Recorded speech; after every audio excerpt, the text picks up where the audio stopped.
আগ্রহটা আসলো যে আপনি মাউন্ট এভারেস্ট চড়বেন, বা আসলে পাহাড় চড়ার এই আগ্রহটা কোত্থেকে এলো? পাহাড় নিয়ে ভালো লাগার পেছনে মানে ২ টা বই খুব আমাকে হেল্প করেছে। বিভূতিভূষণ আমার খুব পছন্দের রাইটার। তো বিভূতিভূষণের 'চাঁদের পাহাড়'। তো 'চাঁদের পাহাড়ের' শঙ্কর আর ডিয়েগো আলভারেজ আমার দুটো খুব ফেভারিট ক্যারেক্টার।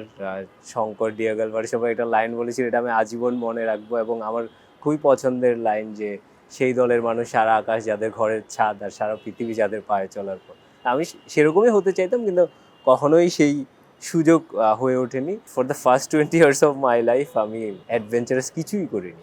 আমি যখন মেডিকেল ২য় বর্ষে পড়ি তখন প্রথমবার আমি নিজ চোখে আসলে পাহাড় দেখি আর কি। ডাক্তারির পেশার সাথে এই পেশা আসলে কতটা, মানে এটা করে কি এটাতে সময় দিতে কতটা পারেন? তো অনেক ক্ষেত্রেই কনফ্লিক্টিং, আমাদের মতো দেশের ক্ষেত্রে তো আরও মুশকিল। আর আমি যেহেতু এমবিবিএস এর পরে আমি কেরিয়ার বেছে নিয়েছি পাবলিক হেলথে, আমি বেশিরভাগ সময় চাকরি বাকরি করেছি। তো একটু লম্বা ছুটি পাওয়া মুশকিল, বেশ কনফ্লিক্টিং। তো অনেক ক্ষেত্রে আমাকে দুটোর মধ্যে একটা বেছে নিতে হতো। আইদার আমি কোনো একটা অ্যাডভেঞ্চার করব অথবা চাকরি। বেশিরভাগ ক্ষেত্রে আমি যেহেতু আমার প্রায়োরিটি অ্যাডভেঞ্চার বা কোনো একটা পাহাড় চড়া বা পর্বতারোহণ, বেশিরভাগ ক্ষেত্রে আমি আমার আমার মানে প্যাশনটাকেই বেছে নিয়েছি। আমাদের দেশের যারা আসলে আপনার মতো হতে চায়, তাদেরকে আসলে কিভাবে শুরু করতে পারে? শুরুর স্টেপটা হচ্ছে আমরা আমার দেশ থেকেই করতে পারি।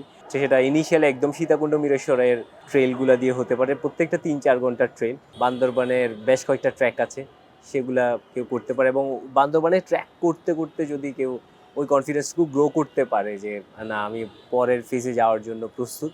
এবার হিমালয়ের কোনো একটা হাই অল্টিটিউড ট্র্যাক, হয়তো সেটা অল্প উচ্চতারও হতে পারে, সান্দাকফু ট্র্যাক হতে পারে, অন্নপূর্ণা বেস ক্যাম্প ট্র্যাক হতে পারে, এরকম কোনো একটা ট্র্যাক দিয়ে যাত্রা শুরু করতে পারে এবং ধীরে ধীরে ৫,০০০ মিটার, ৬,০০০ মিটার, এবং একই সাথে যদি কেউ ভাবে যে পর্বতারোহণটা একটু ভালো মতো শিখতে চায়, সেক্ষেত্রে পর্বতারোহণ প্রশিক্ষণ কোর্স, যেগুলোকে বেসিক মাউন্টেনিং কোর্স বলা হয়, যেগুলো আমাদের দেশে হয় না, আমাদের পার্শ্ববর্তী দেশগুলোতে, ভারত নেপালে হয়, সেগুলাতে অংশগ্রহণ করতে পারে।